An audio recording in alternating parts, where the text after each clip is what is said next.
Ang gagawin po natin ay Magnolia Chicken Tocino Templados Nacho Platter.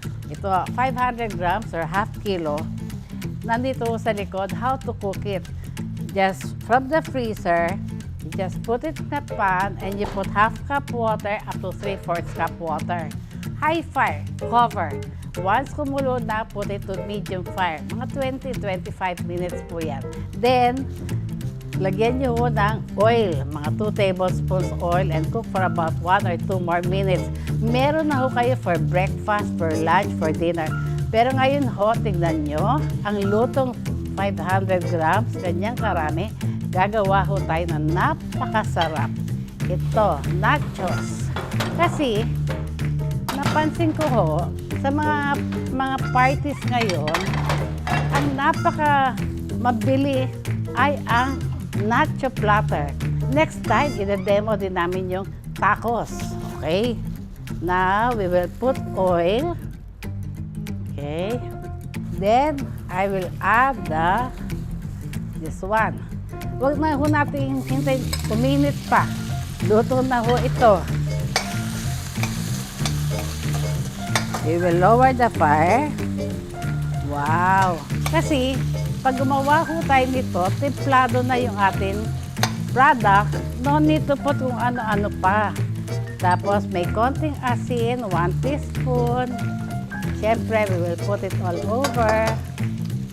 Ayan, sayang naman. And then, para maglasang Mexican, we will put chili powder. Can you smell? Para na ho tayo nasa Guadalajara. Then, you mix lang. I have to lower the fire. Ayan, well mixed na ho. I turn off the fire and we put 1/4 cup hot ketchup. Off na ho ang fire. All over. Ayan. Scrape, scrape, scrape. Pag yung mga bata ho, hindi nila tayo pang hot ketchup. Just use regular ketchup. I'm using local banana ketchup. And then, of course, we have this Magnolia mayo. Yan. 1.5 cups Magnolia mayo. Ang 470 ml ho, 2 cups. So, we just use 1.5 cups. Meron pa kayong extra pang sandwich nyo. Fire off.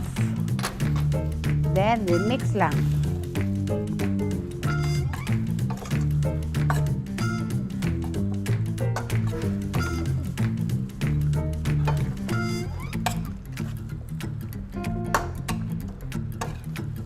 Ayan, nahalo na ho.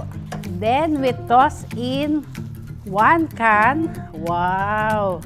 Yung corn, huwag nyo uubusin kasi for decor pa. Haluin lang ho natin. Then, we transfer to a platter.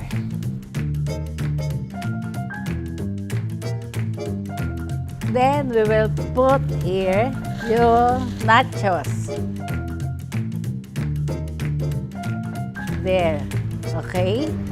And then, we will put some corn. Don't finish all the corn. Kailangan mo, pag nag-decorate tayo, parang ang sarap na kumain. Yan, corn. Tapos, we have here kamatis. Yan, sliced tomato.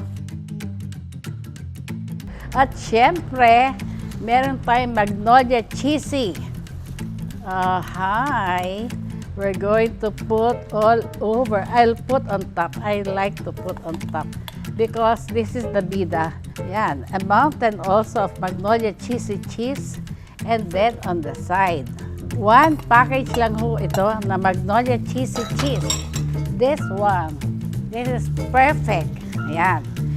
So, mga kasama sa kusina, maraming salamat. This is Sylvia Reynoso Gala saying goodbye from Chef Ernest Cooking School, Gala Stars Culinary, and thank you also to Spin Camp for the video. Bye-bye!